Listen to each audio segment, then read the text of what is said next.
Sejahtera untuk kita semuanya. Terima kasih Pak Bambang. Saya perkenalkan, nama saya Listiadi. Mungkin sebagian wartawan sudah tahu juga saya.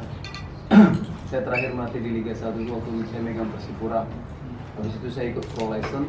Karena kita selalu absen, saya akhirnya megang tim Celebes. Karena kita harus absen. Jadi kita waktu itu agak sulit megang Liga 1 karena nggak boleh. Jadi saya waktu itu terjun ke Celebes dan hampir kita promosi. Dan yang terakhir, saya mungkin Anda semua tahu ya, saya bicara apa adanya. Saya kemarin megang Persib Bandung B. Tapi ada setelah putaran kedua, di situ ada sedikit ketidakcocokan antara kita dengan manajemen. Saya sudah tahu tim ini kalau dipertahankan siapapun mau remove pelatih pasti degradasi. Saya lihat dan suasana apa ya, akhirnya sebelum apa saya mundur langsung. Dan untuk tim PSM ini saya sudah ikuti dari masa Vlado dulu.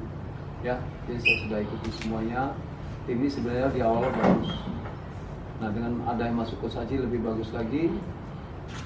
Kemudian ada penambahan pemain. Nah, kalau kita lihat materi pemain sebenarnya sangat bagus ya. Apalagi mereka jam terbangnya rata-rata sempat main di Liga 1. Tapi itulah namanya sepak bola, permainan tim kadang-kadang kita tidak bisa prediksi. Dengan materi pemain yang lebih bagus, apa tiba-tiba tim anjlok. Dan ini bukan kejadian di sepak bola di tim kita aja. Macam Manchester United juga ya, pembelian pemain apa segala macam, Bomba, Madrid apa semua gak bisa jeblok. Jadi ini sebenarnya hasil kerja kita semua lah, bukan hanya seorang pelatih saja. Pelatih sudah berusaha, tapi kadang-kadang hasil akhir di lapangan itu yang mengeksekusi adalah pemain.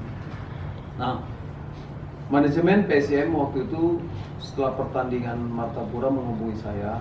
Waktu itu saya belum mengiyakan, karena waktu itu bagaimana coach analisa. Jadi saya lihat ini kok jarak nilai antara PSM itu dengan tim papan bawah sangat dekat, sudah hanya beda 4. Ya kan? Kemudian untuk naik juga kita sudah agak ketinggalan juga. Tapi saya bicara terus terang aja sama manajemen. Saya mau pegang PSM tapi target utama yang penting saya tidak mau degradasi dulu. Bukan saya tidak optimis untuk lolos. Yang penting tim ini jangan. Kenapa? Karena pertandingan dari fase-fase pertandingan saya ikuti itu kita langsung dari 8 total pertandingan kita 6 kali kalah, 3 kali berturut-turut, 2 kali menang. Lawan Biak dan lawan Madura kita menang. Tapi sebelumnya kan 3 kali kalah. Terakhir kita kalah lawan Martapura. Kemudian saya dari tim yang lawan Martapura terakhir saya lihat itu di streaming babak kedua, itu hampir 90% saya kenal pemain semua dan pernah saya latih. Ya. Seperti Dewa pernah saya latih di PSM Makassar, Tole pernah di timnas U12, U22, terus Sabil Alamin itu pernah sama saya di Jepara dulu, terus bek kanan Hendra Wijaya di PSM Makassar sama saya, gelandang termasuk juga Raymond, ternyata dia pernah sama saya waktu dia masih muda. Kemudian juga Christian Gonzalez pernah sama saya dulu di timnas waktu 2011 waktu kita pra Piala Dunia. Kalau Ihsan saya tahu, sempat dia dulu di Barito, saya tahu dari Barito. Saya kenal Ihsan dulu di Barito. Si Rossi saya tahu dari Persipom Madura. Jadi hampir mayoritas pemain ini saya tahu karakternya. Nah, berhubung saya tahu karakter dan target dari manajemen, saya bilang ya saya bicara baik-baik sama manajemen. Ya, kalau memang rezeki kita bisa lolos ke 4 besar. Tapi target pertama bagaimana tanggal 13 kita nggak usah banyak bicara, yang penting kita bisa menang itu aja sih. Menang kita selesai. Tugas pertama PSM bisa aman dulu. Ya, baru kita lawan Solo. Saya nggak janji sama manajemen, tapi dengan ada 8 hari jeda, sekitar latihan mungkin efektif itu sama saya 5-6 hari, kemungkinan permainan kita akan lebih bagus lagi lawan Solo dibandingkan lawan Tuban. Karena Tuban ini saya hanya 2 hari, besok sama OP. Ya, tapi saya akan berusaha keras. Dan kemudian hasil dari pembicaraan kemarin ada muncul nama Mas Herwan. Dia tanya sama saya pasti senang kalau ada pelatih lokal yang mau membantu, apalagi saya tahu Mas Herwan, walaupun Mas Herwan dia hanya mungkin nama di PSM saya nggak terlalu apakan, tapi berhubung dia pelatih PSM dan dia tahu cita rasa ya cara main PSM atau kadang-kadang setiap daerah itu kan punya style of play berbeda-beda. Nah, Mas Herwan ini kan udah pengalaman, mungkin dari experience-nya pengalaman itu dia bisa share sama kita dan ikut membantu. Nah, dengan adanya staf pelatih yang ada sekarang ini, saya rasa ini merupakan kekuatan yang tersembunyi untuk membantu tim kita ini. Bagaimana tanggal 13 dulu kita bisa sukses 3 poin. Itu dulu yang penting. Jadi saya sangat bersyukur dengan gabungnya Mas Erwan. Tadi saya sudah bincang-bincang, saya langsung ditraktir sama dia makan nasi gudeg sampai 2 piring. Ya kan, sambil promosi, saya bilang akan saya promosikan nanti gudeg. Ya, nah hasil bincang-bincang ternyata kita nyambung karena dia juga orang yang mau belajar, mau maju, dia mesti di CCB. Walaupun saya pro license, saya pasti banyak belajar juga dari Mas Erwan. Mas Erwan juga belajar sama saya. Kita juga nanti belajar sama staf pelatih lain. Jadi kita tidak ada yang pintar. Jadi ini suatu staf pelatih ini akan saling sharing, saling belajar. Walaupun level saya yang paling tinggi pro license, tapi saya banyak belajar nanti dari mereka. Tapi ujung-ujungnya semua dari saling belajar ini bagaimana mengangkat PSIM menang dulu tanggal 13. Menang tanggal 13, kita ada spare time sekitar 8 hari dan kita rencanakan dan akan saya tunjukkan sama publik PSIM Jogja. Lawan Solo nanti permainan pasti atraktif dan entertain dan berani mainnya mengeyel. Soal 3 poin itu, nah itu saya tidak menjanjikan karena nanti saya dipikir tak kabur. Tapi untuk kemenangan pasti ada kalau pemain mau betul-betul main bola dengan hati demi nama besar PSM. Untuk sementara begitu dulu. Terima kasih Pak Bambang, Pak Jarod, Pak Agung, Pak David, dan Mas Erwan. Semoga kolaborasi dan joinnya kita di PSM ini mudah-mudahan ada hal yang baik lah untuk membawa nama PSM ini lebih bagus dalam 2 pertandingan ke depan.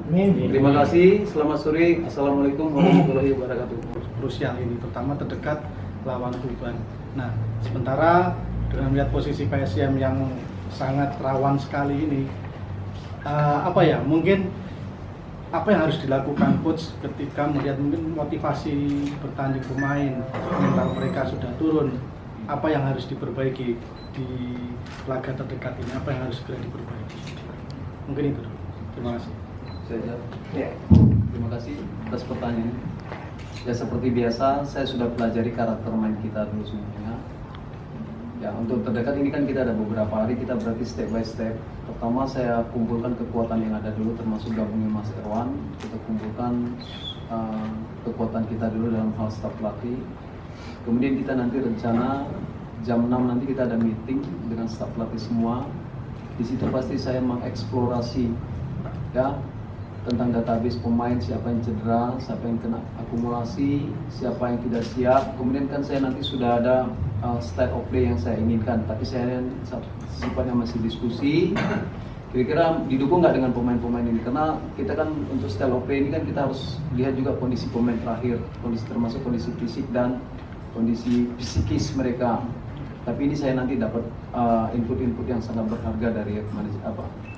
Nah kemudian kita nanti melakukan latihan 2 hari sesuai dengan skenario yang saya inginkan.